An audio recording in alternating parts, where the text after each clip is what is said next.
Almost every parent's worst nightmare is something happening to their children. That is why things like sex offender registries and low sentences for people who offend against children are two of the most decried things when it comes to laws and legal systems in most countries. Far too often, in every type of case, we see a track record on criminals of either continued crime or escalated crime, and this week is no different. This week, we look at a case that sadly involves the disappearance, rape, and murder of a very young girl at the hands of a criminal that justifiably should have been behind bars or at least trackable by police. And if he had have been, it is very likely that the young girl at the center of this case would still be alive. Hello, my name is Lance, and welcome to episode 139 of Gone But Never Forgotten, the disappearance and murder of Jessica Lunsford.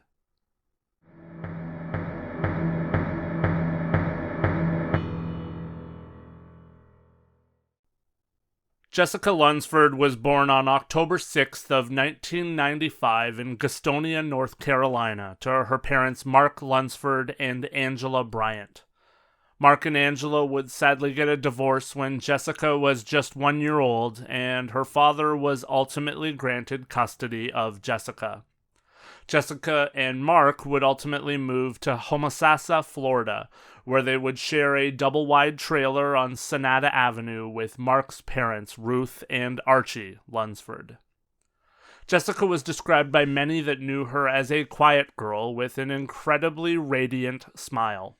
It was said that she was the perfect balance of outgoing and friendly and shy and reserved. All of that to say that Jessica was a well-behaved young girl, and she was also very diligent with her schoolwork, always taking school very seriously.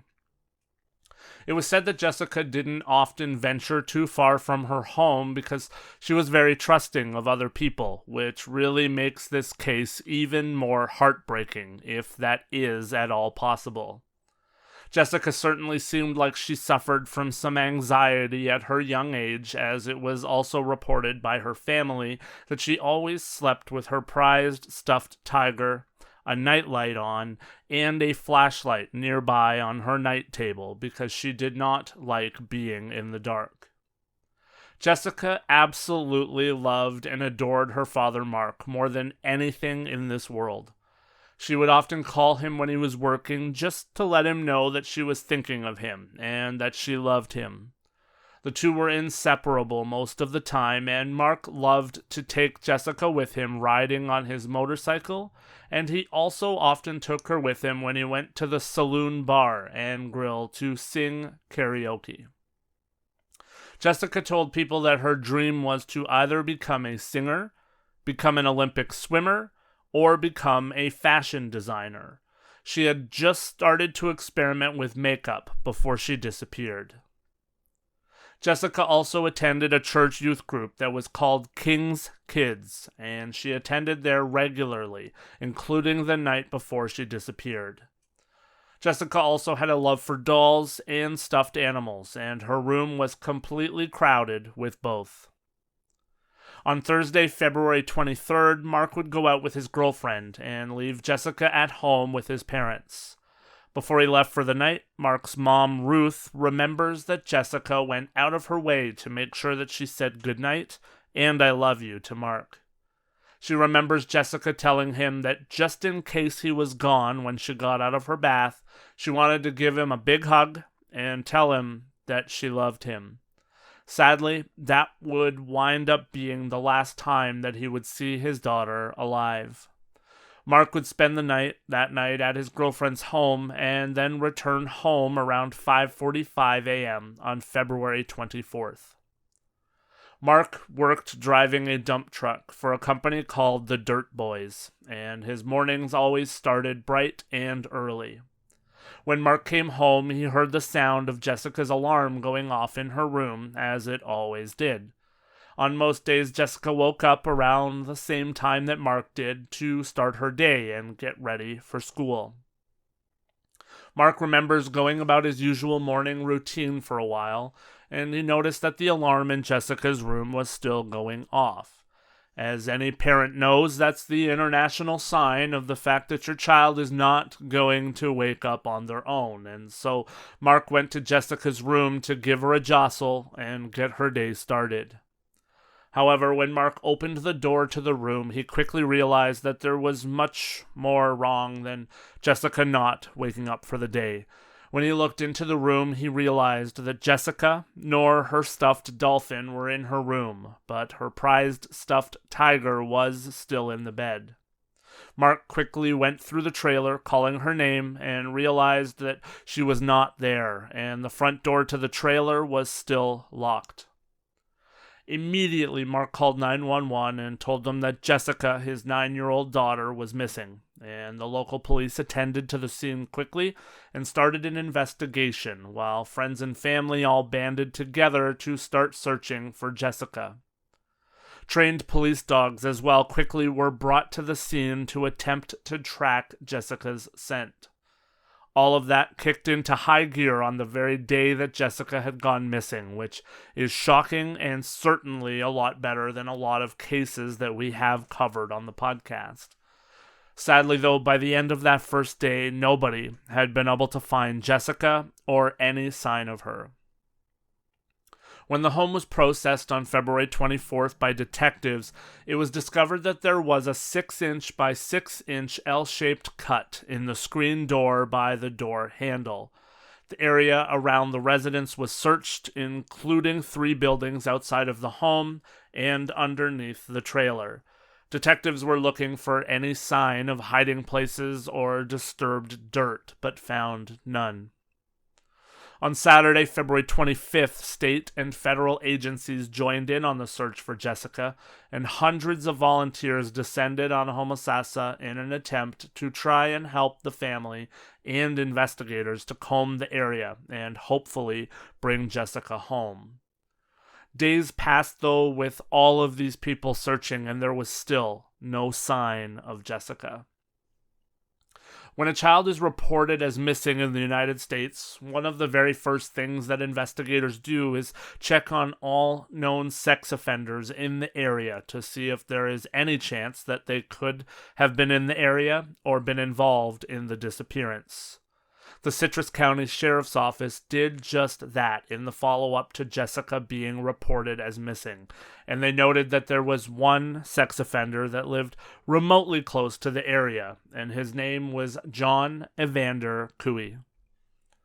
John Cooey was a man that had a rap sheet that was a mile long. Cooey had been arrested on 24 different occasions over a 30-year period, and there was certainly a wide array of charges over the years. Cooey had been arrested for drug violations stemming from an addiction to crack cocaine, and he had also been charged with burglary, carrying a concealed weapon, disorderly intoxication, driving under the influence, indecent exposure, disorderly conduct, fraud, insufficient funds, larceny, and in 1999 he was charged with fondling a child under the age of 16, and that of course was the charge that landed him on the sex offenders registry. John Cooey stood 5'4" and weighed approximately 125 pounds, and he looked much older than he was, largely because of the lifestyle that he had lived. John was certainly a bad man, and so police went to check in on him and check alibis for the night that Jessica had gone missing. However, when police attended to his last known address, they quickly found out that Cooey was not there. He was no longer living at that address. A convicted sex offender is required by law to notify local authorities immediately if they intend to change their place of residence for obvious reasons, and Cooey had not done that. There was a convicted sex offender essentially lost in the wind. Detectives would get a bit of a break when they were told that Cooey had moved in with his half-sister into a trailer. He was reportedly living there with his half-sister, Dorothy Marie Dixon, her boyfriend, Matthew Ole Dittrich, and her daughter-in-law and son-in-law, Maddie and Jean Secord. The trailer that the four of them lived in was located at 6647 Snowbird Court, which was located many miles away from where Cooey's registered address was, and what was more was that it was located within sight of the trailer that Jessica Lunsford and her family lived in. Investigators quickly attended to the trailer that they heard that Cooey had moved to. When investigators arrived at the address, they found Dorothy, Matthew, and Maddie at the home, and when they were asked where Cooey was, they told investigators they had no idea where he was and that the information was incorrect. They said that Cooey did not live there and had not been staying there. The sheriff would characterize the three people that they encountered at that trailer as, quote, a bunch of cracked out individuals, just a bunch of druggies, unquote. Detectives did gain permission to do a quick search of the property, and they apparently did do one, and they noted that there was no obvious signs that Cooey or Jessica had been inside of the trailer. The really unfortunate thing that we will cover a little later is that the investigators did not look inside of one or perhaps any of the closets that were inside of the trailer. The investigation continued, but there seemed to be no leads, no evidence of where Jessica had been or who took her, and no evidence of where she had gone to when she left the trailer. Investigators also were unable to locate Cooey. They had a registered sex offender that they couldn't clear in the case. Unbeknownst to investigators in Florida, Cooey was actually spoken to by investigators in Georgia when he was located at a homeless shelter that was run by the Salvation Army. It appeared, though, that whatever had drawn Cooey to Georgia had not changed anything drastically in who he was. He was questioned at that shelter by the police regarding a marijuana possession violation. After that, though, on March 12th, Cooey was arrested in Augusta, Georgia, at the request of the Citrus County Sheriff's Office for questioning regarding the disappearance of Jessica.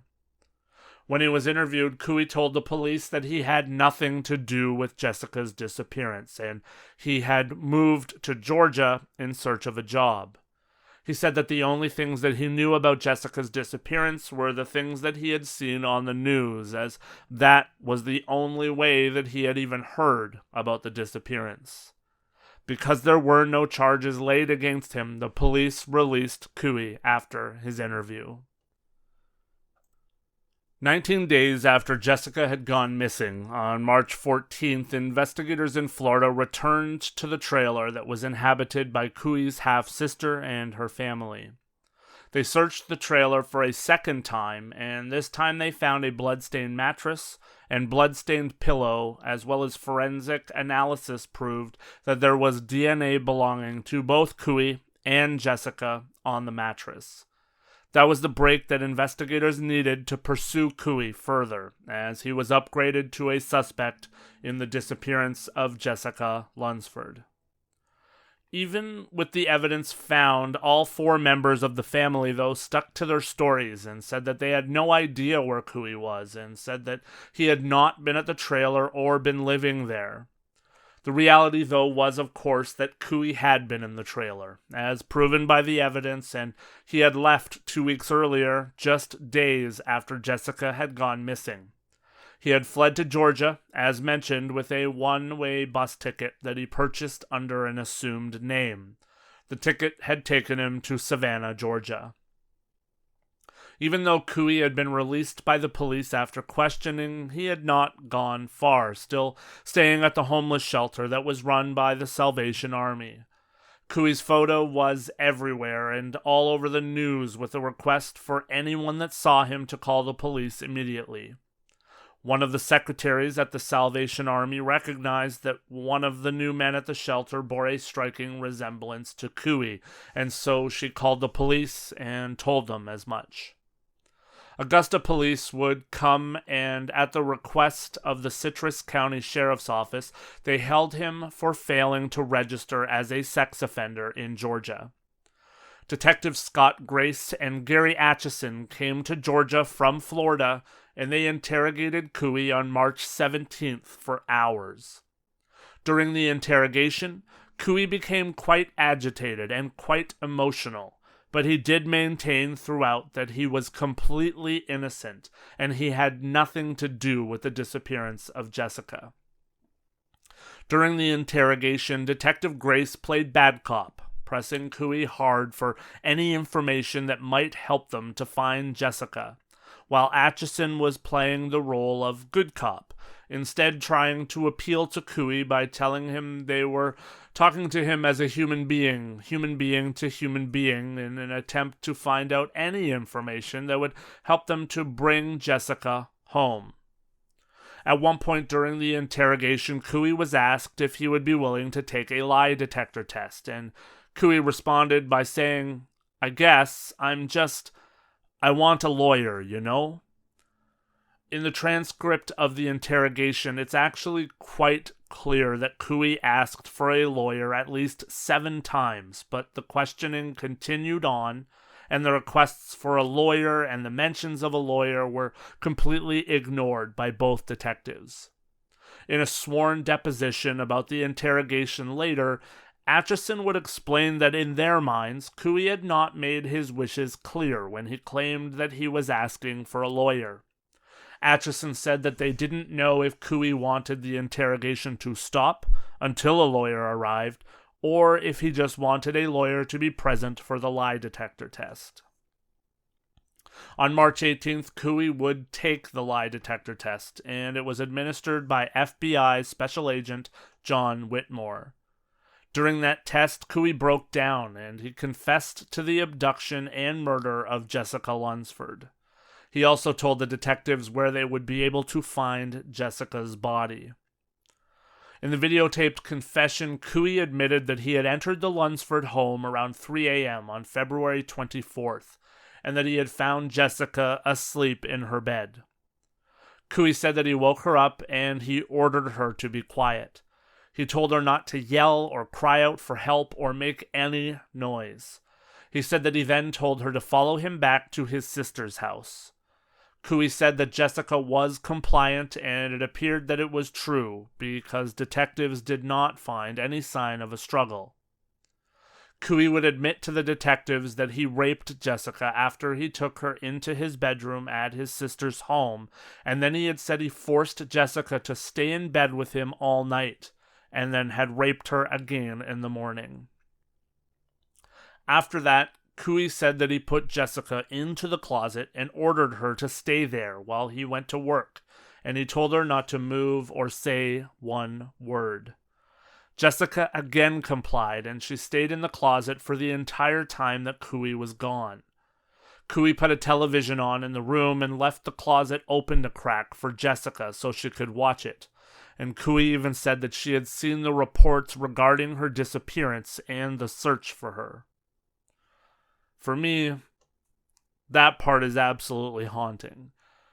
This girl was afraid of the dark and already didn't trust people, and she was put into this horrifying position where she was left alone in a closet in someone else's home where she would have heard the voices of the other 4 people that lived there, and likely with crippling fear, she had no way to possibly escape and get away. She was obviously afraid of what the other people in the home might have done to her as well.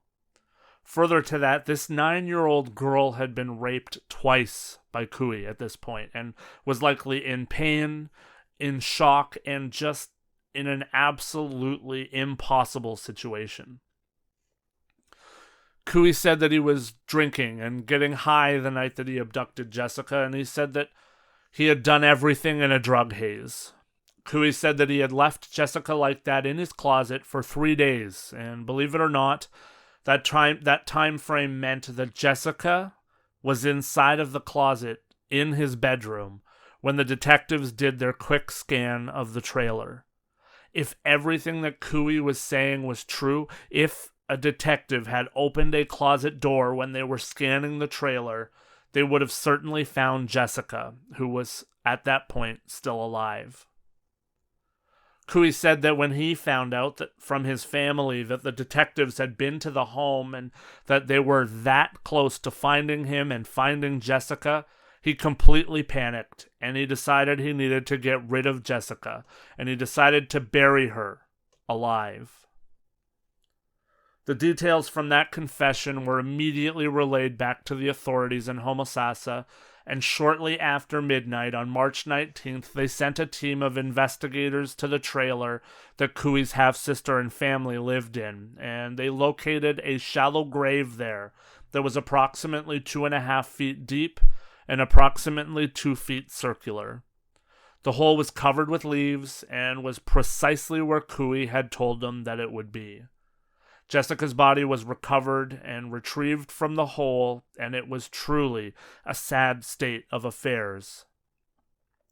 Jessica was found fully clothed, and she was inside of 2 plastic garbage bags. Her wrists had been bound, but she had managed to poke 2 fingers through the plastic in an attempt to free herself and get air. Investigators found that she had been found clutching one of her prize stuffed animals, the missing purple dolphin that her dad had won for her at a county fair. After Jessica's body was discovered, Cooey's half-sister finally decided that she should tell the truth, or some semblance of truth, and so she admitted that she had given Cooey money for a bus ticket, and that he had called her to tell her that he had in fact moved to Savannah, Georgia, thus proving that he had been staying at the trailer, and that Dixon knew where he was the entire time that investigators were searching for him. Jessica's body was transported to the morgue that was located in Leesburg, Florida, and the autopsy was conducted by Dr. Stephen Cogswell, who was the medical examiner for the 5th Judicial District. It was noted during the autopsy that Jessica had been placed into the first garbage bag, feet first, and then she was placed head first into the second garbage bag. Even though Jessica had poked 2 of her fingers through the bag, there was no indication that she had tried to kick through the bags. Both of the bags were securely knotted, and in all likelihood it was deemed that the cause of death was indeed suffocation, which was believed to have taken place 3 to 5 minutes under the circumstances. Jessica's body was in a state of medium decomposition, and it was believed that she had died roughly 3 weeks before her body was found. Of course, the fact that she had jabbed 2 of her fingers through the bag did prove that Jessica was fully alive and conscious at the time that Cooey had buried her alive. There were also vaginal lacerations found on Jessica's body that did sadly prove that she had been sexually assaulted by Cooey, as he had said. It was believed that the lacerations had occurred not more than 6 hours before Jessica's death. There were also traces of cocaine on Jessica's body. She had not ingested cocaine, but she had been in an environment where crack cocaine had been smoked. Can we just take a minute here to actually digest what this poor girl went through at the hands of Cooey? This was a girl who was generally seemingly afraid of people and afraid of the dark and untrusting, and here she was, sleeping in her own bed, in her safe place, her room, when Cooey woke her up and forced her to walk with him to his half-sister's trailer, which was not very far at all from her own home.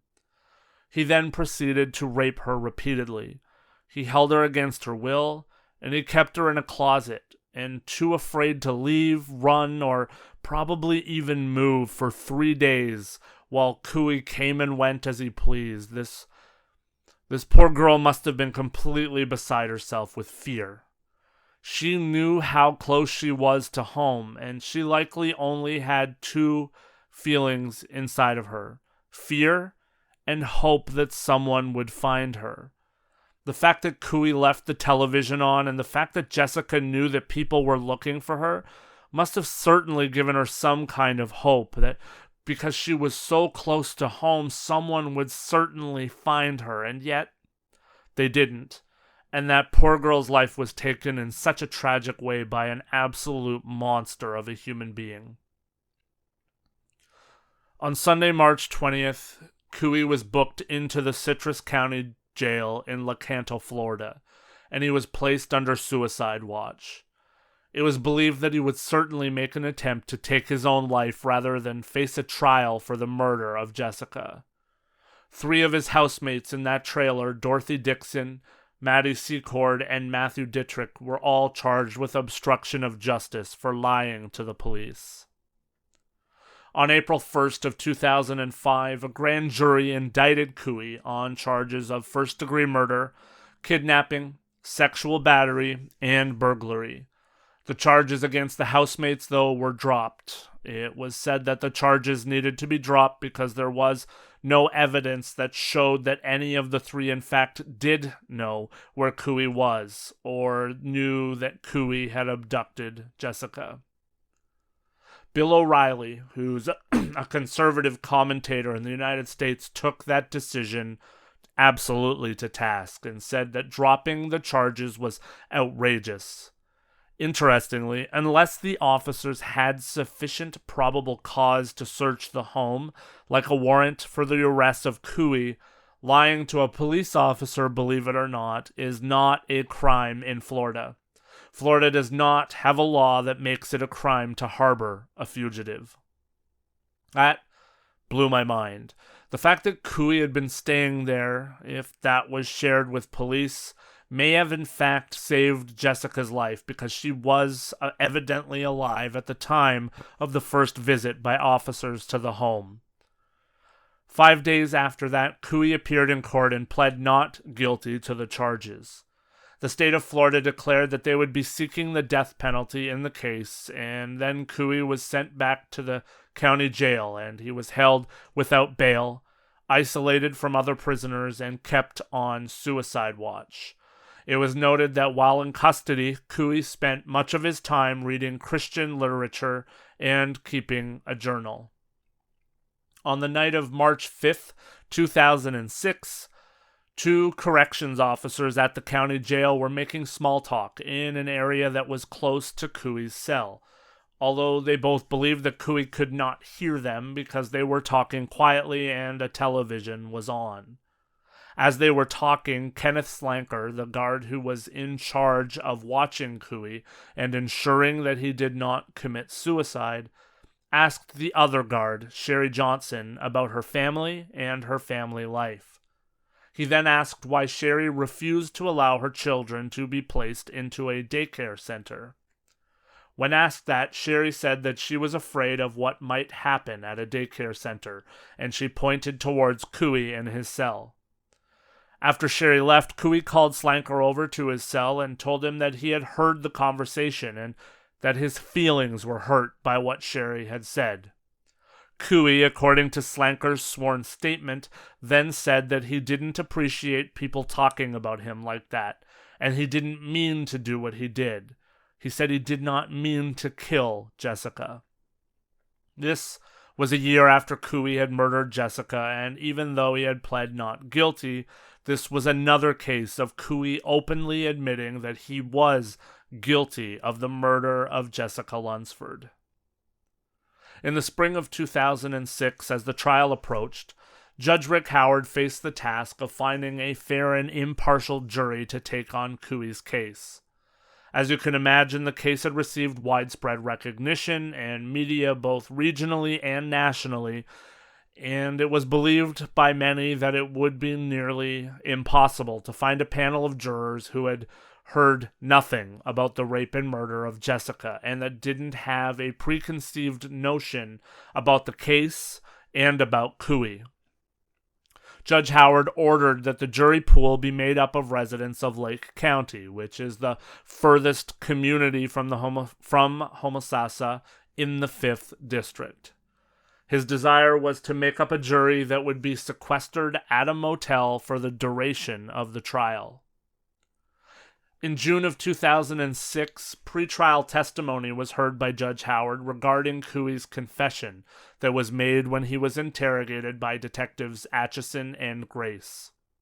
Judge Howard ruled that the confession that Cooey had given to them had to be thrown out as any evidence in the trial. He ruled that Cooey's rights had been violated because the detectives did not comply with his repeated requests for legal representation. While that ruling did not crush the case for the prosecution, it was certainly a massive hit to their evidence. Judge Howard did rule, though, that all of the evidence that had been collected after the confession would still be admitted into court. That included the recovery of Jessica's body. The confession that he made to his jail guard would also be admitted in court because that confession was made of his own free will in conversation. By July 13th of 2006, it was deemed that it was going to be nearly impossible to find a jury that was fair and impartial because almost everyone had heard at least something about this case. 58 prospective jurors had been found by Judge Howard, and they canceled further jury selection for the case. It was reported that some of the prospective jurors had even been threatened and told that they would be physically harmed if they did not find Cooey guilty. Judge Howard would rule that the trial would instead be moved to the other end of Florida. A small town named Tavares in Lake County was considered to be the location of the trial, but ultimately the trial was moved to Miami-Dade County. The trial was then tentatively set for February 12th of 2007, almost 2 years after Jessica had gone missing and been murdered. On March 7th of 2007, Cooey would be found guilty of all charges, including first-degree murder, kidnapping, burglary with assault or battery upon a person, and capital sexual battery. The jury had taken just 4 hours to deliberate before they found Cooey guilty. After that, the jury were tasked with deciding between life in prison without the chance of parole or the death penalty. Those were the only two possible sentences that could be given to Cooey with a guilty verdict for first-degree murder in Florida. It took the jury only 1 hour and 15 minutes of deliberation before the jury recommended that Cooey face the death penalty for his crimes. Cooey's defense team appealed the case, of course, and the death sentence to the Florida Supreme Court. And on August 11th of 2007, a jury would vote 10-2 that Cooey was eligible to receive the death penalty. The defense had tried to argue that Cooey had suffered from a lifetime of emotional abuse and that he had an IQ that was below normal. A lower than normal IQ would have allowed him possibly to avoid the death penalty, because in 2002, a Supreme Court ruling had prohibited the execution of mentally handicapped people. However, when Cooey's IQ was tested, the most credible of the IQ tests found that he had an IQ of 78. The accepted IQ for intellectual disability, though, is 70. As such, it was ruled that Cooey was not intellectually disabled. Less than 2 weeks later, on August 24th of 2007, Cooey was officially sentenced to death for the murder of Jessica Lunsford, and he was also given 3 consecutive life sentences to ensure that, regardless of anything, Cooey would not ever see the light of day again. 2 years later, on September 30th of 2009, though, before the death penalty was carried out, Cooey died from natural causes. In the weeks after Jessica's body was recovered, Mark Lunsford made a decision. He knew that something needed to be done and something needed to be changed in order to protect other children and other families from having something similar happen to them. Mark knew that tougher measures needed to happen to protect children in the future from sexual predators like Cooey. So, Mark lobbied for the Florida state legislature to enact tougher laws. With the help of Representatives Charlie Dean and Nancy Argenziano, a bill was written up that would require increased prison sentences, require electronic tracking of all convicted sex offenders on probation, and require the mandatory use of state databases by all local probation officials, so that known sex offenders could not avoid law enforcement at any time. The Jessica Lunsford Act also included a mandatory minimum sentence of 25 years in prison and a lifetime electronic monitoring system when the victim of crime was under 12 years old. It was quickly approved and signed into law by Governor Jeb Bush on May 2nd of 2005, and the law took effect on September 1st of 2005. Jessica's law also refers to similar reform acts that have been signed and taken on, thankfully, by 42 states so far to date. This one is just an absolutely dreadful case all the way around. I don't know what else can be said. This poor girl became the victim of someone who said that he had watched her play with her toys outside for some time, unbeknownst to anyone else. She fell victim to someone who really and truly should have been under better checks and balances. As I said at the top, this is a parent's worst nightmare, and this truly is why you hear people crying out in countries around the world for sexual predators, and especially sexual predators for children, to face much tougher measures when they commit crimes. People like Cooey far too often walk free and recommit too many times. Mark is proof, though, that in this case is proof that if people stand up and speak up, changes can be made. Hopefully the changes don't always need to be in reaction to tragedy like this one was, though. We need to be protecting vulnerable people of all shapes and sizes and ages in our society before it's too late. Lives should not have to be altered or taken for things to be taken seriously. We need to remember that we all do have a voice, and we certainly need to be a voice for the voiceless in our society, including our children. They are the future, and for us to allow people like Cooey to walk the streets and commit crimes repeatedly is a tragedy. On a brighter note, we need to be grateful for people like Mark Lunsford who go through such incredible tragedies and still take the time to stand up for others so that others do not have to endure the same tragedies. I'll leave it there for this episode. If you do enjoy the show, please support GBNF by rating, giving reviews, jumping on social media with me, or by signing up as a patron for the show over at patreon.com/GBNF podcast, where you can get access to special patron-only episodes and so much more. Speaking of Patreon, we had our very first partner-level patron sign up for the show this past week, and his name is Josh. Josh is supporting the show for an incredible $10 Canadian every month, and I was blown away when I saw that he had signed up on that level.